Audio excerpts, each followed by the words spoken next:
So, what's this newly hyped thing called GEO? Is it a new term to flex in front of clients?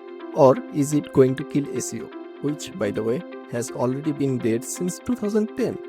Let's find out in the next 2 minutes.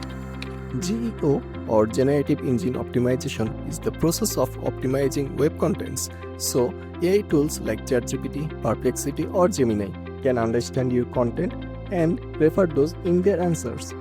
Unlike traditional SEO that focuses on Google rankings, GEO focuses on being recognized by generative models as a credible and authoritative source worth mentioning.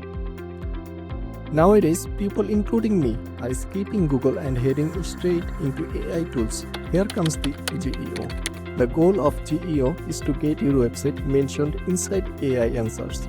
You might already noticed traffic coming from ChatGPT or Perplexity in your analytics. Even some studies claim that traffic from these AI tools converts better than Google.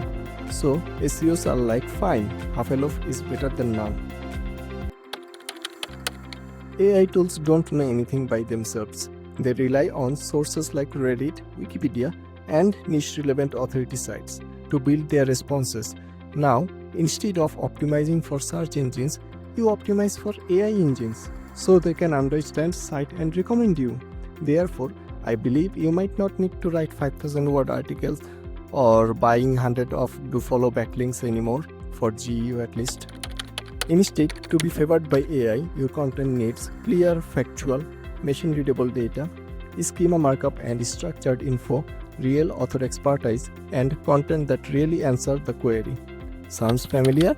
Yeah, it's the good old SEO, just kind of wearing AI makeup. In short, GEO is not a revolution, it's SEO 2.0 with a cooler name. Subscribe for more short breakdowns.